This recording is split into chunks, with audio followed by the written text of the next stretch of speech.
एक गांव में कालिया, गोपी और जग्गू नाम के 3 आवारा और बेवकूफ युवक रहते थे।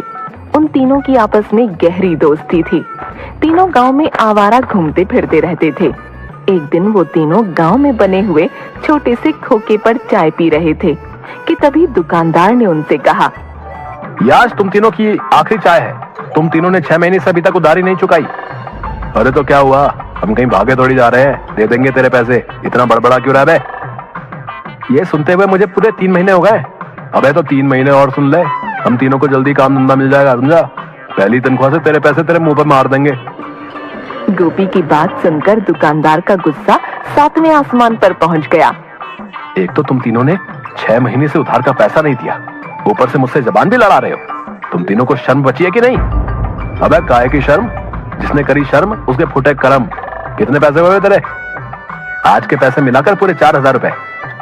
धौंस तो ऐसे दिखा रहा है जैसे 4 लाख रुपए हो गए हो। पहले अपनी औकात से 400 की करी लो। तुम तीनों एक नंबर के निठल्ले और आवारा हो। मुझे 3 दिन के अंदर अपनी सारी उधारी चाहिए। अबे पागल हो गया क्या है? 3 दिन के अंदर हम तेरे पैसे कहां से लाके देंगे बे? कहीं से भी लाकर दो। 3 दिन के अंदर मेरे पैसे मेरे पास नहीं पहुंचे तो मैं तुम्हारी शिकायत गांव के मुखिया से करूंगा और तुम्हारे घर के अंदर जाकर तगादा करूंगा। तब कहीं जाकर तुम्हारी अकल ठिकाने आएगी। दुकानदार की बात पर कालिया आग बबूला होकर बोला, क्या बोला तू? अबे जरा से पैसों के लिए हमारे घर में घुसकर हमसे तगादा करेगा? ऐसा करके तो देख, मार मार के तेरे शरीर में भूसना भर दिया ना, फिर क्या दियो। तभी अचानक वहाँ पर गांव का मुखिया आ गया। उन चारों को आपस में झगड़ते देख मुखिया कड़क कर आवाज में बोला, क्या हुआ, तुम चारों आपस में झगड़ा क्यों कर रहे हो बे? देखिए मुखिया जी, एक तो इन तीनों ने 6 महीने से चाय का एक पैसा भी नहीं दिया और जब मैंने इनसे पैसे मांगे तो उल्टा मुझसे बदतमीजी करने लगे। मुखिया जी, हमने इससे बोला था कि हम इसके पैसे जल्द से जल्द लौटा देंगे, मगर ये घर में घुसकर तगादा करने की धमकी दे रहा है। सही तो कह रहा है वो। हमें थोड़ा सा वक्त चाहिए मुखिया जी। ये हमसे बोल रहा है कि 3 दिन के अंदर पैसे चाहिए। भला हम 3 दिन के अंदर पैसे कहां से ला कर देंगे? इसकी चाय तो तुम खूब मजे से और चटकारे ले लेकर पीते हो बे, और पैसे देने के नाम पर बोल रहे हो कि कहां से ला कर देंगे। तुम तीनों के अंदर शर्म नाम की कोई चीज है या नहीं? इतने हट्टे कट्टे नौजवान होकर तुम चाय तक के पैसे नहीं दे पा रहे? शर्म आनी चाहिए तुम तीनों को। मुखिया जी, मुझे मेरे इनसे पैसे दिलवा दीजिए। तुम तीनों ध्यान से सुनो, 1 हफ्ते के अंदर अंदर इसके पैसे लौटा देना, वरना मुझसे बुरा कोई नहीं होगा। अब निकलो यहां से। वो तीनों वहां से चले जाते हैं और एक पेड़ के नीचे बैठकर सोचने लगते हैं। अबे यार, बुरे फंस गए यार। अब 4000 रुपए 1 हफ्ते में कहां से ला कर देंगे वे? अबे चिंता मत कर, कहीं से इंतजाम कर लेंगे। कहां से इंतजाम करेंगे? मेहनत मजदूरी करना हम जानते नहीं, पैसे कहां से आएंगे? ऊपर से मुखिया भी हमको धमकी देकर चला गया। तभी वहां एक भिखारी आकर उनसे भीख मांगने लगता है। भगवान के नाम से कुछ दे दो बेटा। जाओ बाबा, माफ करो, भगवान के नाम पर कुछ दे दो, 1 रुपया ही दे दो। अरे हमारे पास एक फूटी कौड़ी भी नहीं है, बोला ना जाओ जाकर कहीं और से मांगो। उन तीनों की बात सुनकर भिखारी को गुस्सा आ जाता है। ऐसा लगता है जैसे कि तुम तीनों मुझसे भी ज्यादा गए गुजरे हो। ये लो, मेरी तरफ से 5 रुपया तुम रख लो। उसकी बात सुनकर वो तीनों गुस्से से आग बबूला हो जाते हैं। अबे तेरा दिमाग तो ठीक है बे? क्या तू हमें अपनी तरह भिखारी समझ रहा है बे? हाँ क्या? क्योंकि तुम्हारी हालत तो मुझसे भी ज्यादा बदतर दिखाई दे रही है। हम तीनों के पास कोई काम धंधा नहीं है, समझा? इसलिए हम यहाँ पर फालतू बैठे हैं। तुम तीनों के मतलब का बस एक ही काम है, तुम भी भीख मांगना शुरू कर दो। लेकिन याद रखना, तुम्हें कोई भीख भी नहीं देगा, क्योंकि भीख भी देखकर दी जाती है। और तुम तीनों तो हट्टे कट्टे मुस्तंडे हुए हो, लानत है तुम पर। ये कहकर भिखारी वहां से चला गया। अरे यार, अब तो भिखारी भी हम लोगों के मुंह पर भला बुरा बोलकर जाने लग गए वे, और ऊपर से हमें भीख मांगने की सलाह देकर गया है। जग्गू उन दोनों की बात सुनकर कुछ सोच कर बोला, वैसे कुछ गलत बोलकर नहीं गया, काम बुरा नहीं है। अबे तू पागल हो गया क्या? तू ये कहना चाहता है कि हम सभी भीख मांगे? गांव में हमारी रही सही नाक भी कट जाएगी। तो मैं कब कह रहा हूँ कि गांव में भीख मांगेंगे? दूसरे गांव में जाकर मांगेंगे। मैंने सुना है कि ये भिखारी एक दिन में बहुत कमा लेते हैं। नहीं, ये काम नहीं करना। मेरी बात तो सुन, सिर्फ 1 हफ्ते की बात है। 1 हफ्ते में इतने तो हम लोग भी पैसे भीख मांगकर जमा कर ही लेंगे कि उस चाय के दुकानदार की उधारी चुका दें, और बोल देंगे कि हम तीनों बाहर बहुत मेहनत मजदूरी करके ये पैसे जमा करके लेकर आए हैं। इससे हमारा गांव में भी नाम हो जाएगा और कोई हमें निठल्ला और निकम्मा भी नहीं कहेगा। जग्गू की बात सुनकर गोपी और कालिया की आंखों में चमक आ गई। लेकिन यार हम तीनों को भीख देगा कौन? जब हमसे कोई भीख मांगने आता है तो हम उससे खुद बोल देते हैं कि कोई काम धंधा नहीं कर सकता क्या? इसका भी उपाय है मेरे पास। कैसा उपाय? हम तीनों को बस थोड़ी सी एक्टिंग करनी पड़ेगी। हम तीनों में से एक अंधा, एक बहरा, एक गूंगा बन जाएगा। उसके बाद हम तीनों का काम आसान। लोग हम पर तरस खाकर आसानी से भीख भी दे देंगे, समझे?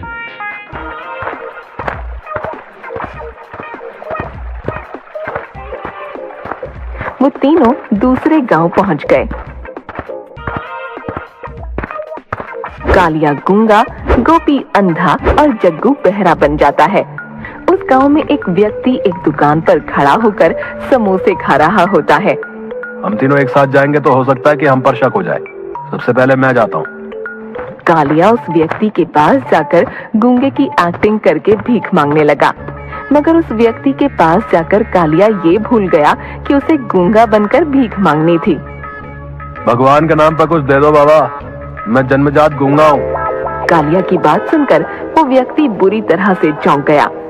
अबे जब तू जन्मजात गूंगा है तो फिर बोल कैसे रहा है? कालिया को अचानक ध्यान आया कि उसे तो गूंगे की एक्टिंग करनी थी और फिर वो अचानक से गूंगे की एक्टिंग करने लगा। जबा जबा चबा। कालिया को देखकर वो व्यक्ति समझ गया कि ये इंसान झूठा है। अबे पागल समझा क्या? साले अट्टा कट्टा होकर गूंगा बन के भीख मांग रहा है? अरे मारो भाई, सब इसको मारो। इतना कहकर वो कालिया को बुरी तरह से पीटने लगा और आसपास के लोगों ने भी कालिया पर हाथ सेंक दिए। कालिया दर्द से कराहता हुआ अपने दोस्तों के पास चला गया। अबे उन लोगों ने मुझे बहुत मारा बे, पीट पीट कर मेरा बुरा हाल कर दिया। अबे बेवकूफ, तुझे गूंगा बनना था। तूने कभी सुना है कि ये गूंगा ये बोल रहा है कि मैं जन्मजात गूंगा हूँ? तू तो कड़ी का एक्टर है। अब देख, मैं जाता हूँ, सीखना मुझसे कुछ। देख उससे कैसे पैसे ऐड कर लेके आता हूँ, देख। इतना कहकर गोपी उसी व्यक्ति के पास चला गया। भगवान के नाम पर कुछ दे दे बाबा इस अंधे को। मेरे घर में मेरी बीवी और बच्चे 2 दिन से भूखे हैं। उस व्यक्ति को गोपी को देखकर बड़ा तरस आया। वो अपनी जेब से 100 का नोट निकालकर गोपी को देखकर बोला, कहाँ रहते हो तुम? पहले तो तुम्हें इस गांव में कभी नहीं देखा। मैं यहीं पास के गांव में ही रहता हूँ बाबूजी। क्या तुम पैदाइशी अंधे हो? नहीं बाबूजी, कुछ वक्त पहले मजदूरी करते समय दीवार मेरे ऊपर गिर गई। मेरे पास इलाज कराने के लिए पैसे नहीं थे और मेरी आंखें चली गईं। तुम घबराओ मत। अगर तुम्हें और भी पैसों की जरूरत हो तो तुम मुझसे मिल लेना। लेकिन मैं आपसे कैसे मिल सकता हूँ बाबूजी? मैं तो देख ही नहीं सकता। मेरा नाम रामू है, मैं यहाँ का मुखिया हूँ। तुम किसी से भी बोल देना कि मुझे गांव के मुखिया से मिलना है। वो तुम्हें आसानी से मेरे पास पहुंचा देगा। अचानक गोपी ने देखा कि उस दुकान पर एक बड़ा सा सांप बैठा हुआ था, जो धीरे धीरे करके गोपी और मुखिया की ओर बढ़ रहा था। गोपी चिल्लाता हुआ बोला, सांप सांप सांप! अरे भागो सब यहाँ से, यहाँ पर एक बड़ा सा सांप है। गोपी की बात सुनकर दुकान में हड़बड़ी मच गई। लोगों ने तुरंत उस सांप को पकड़कर मार दिया। तुम्हारा बहुत बहुत शुक्रिया भाई। अगर तुम मुझे नहीं बताते तो मेरा यही काम तमाम हो जाता। अचानक मुखिया के दिमाग में एक विचार तेजी से कौंधा। लेकिन तुम तो अंधे हो ना, फिर तुमने सांप को कैसे देख लिया? वो मुझे सांप की आहट सुनाई दे गई। मुझे पता लग जाती है जब सांप आता है। मुखिया गुस्से से आग बबूला हो उठा।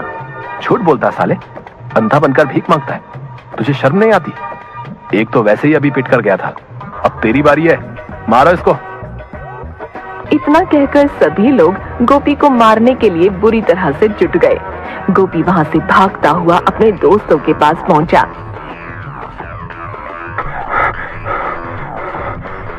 तू तो बड़ी बड़ी डेंगे आंग कर गया था, आ गया मार खाकर।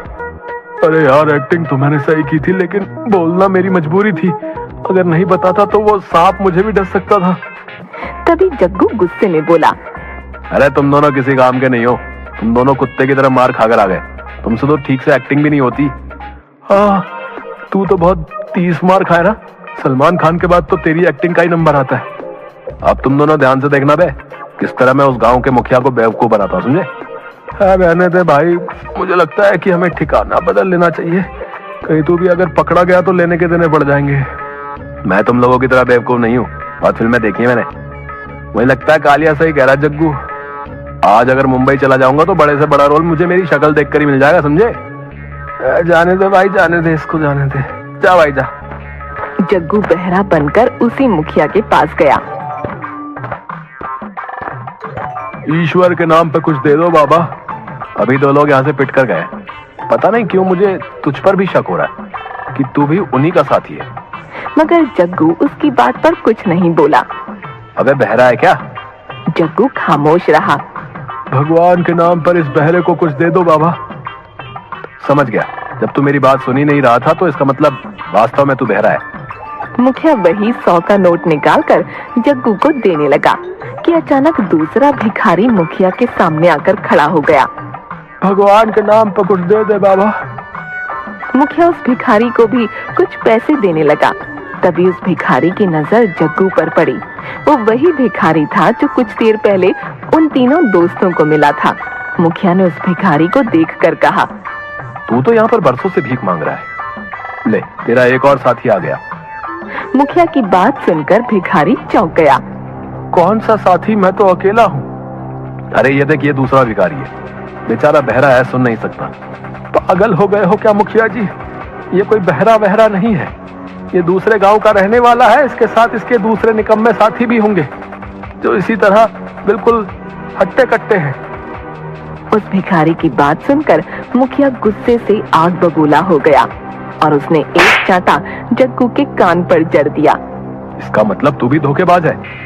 भिखारी की बात पर जग्गू का गुस्सा भी आसमान पर पहुंच गया। गुस्से में वो ये भी भूल गया कि उसे यहाँ पर बहरे की एक्टिंग करनी थी। झूठ बोल रहा है ये भिखारी। आप किसी से भी पूछ लो, मैं जन्मजात बहरा हूँ। अगर तू जन्मजात बहरा है तो फिर तूने इस भिखारी की बातें कैसे सुन ली बे? मुखिया की बात सुनकर जग्गू वहां से भागने लगा। मुखिया ने चिल्लाकर सभी से कहा, पकड़ो इस नौटंकी बाज को। जरूरी अपने उन 2 साथियों की ओर भाग रहा होगा। जग्गू भागते हुए अपने दोस्तों के पास पहुंच गया, लेकिन उसके पीछे पीछे सभी गांव वाले पहुंच गए। यही है वो तीनों नौटंकी बाज जो भीख मांगने की एक्टिंग कर रहे हैं। इन लोगों की वजह से ही बेचारे जो असली भिखारी होते हैं उन्हें भी भीख नहीं मिल पाती। मारो इन सबको, मारो मारो। सभी गांव वालों ने उन तीनों को पीट पीट कर उनका बुरा हाल कर दिया। वो तीनों फटे हुए कपड़े लेकर अपने गांव वापस आ गए। भाई कल से मजदूरी पर चलेंगे हम तीनों। आए नहीं तो 1 हफ्ते बाद हम अपने गांव में मुखिया के हाथों भी पिटेंगे भाई। तू सही कहता है यार। आए, तुम दोनों की बात सही है। हम तीनों को अब कोई काम धंधा ढूंढ लेना चाहिए। अयो। इसके बाद वो लोग सुधर गए और मेहनत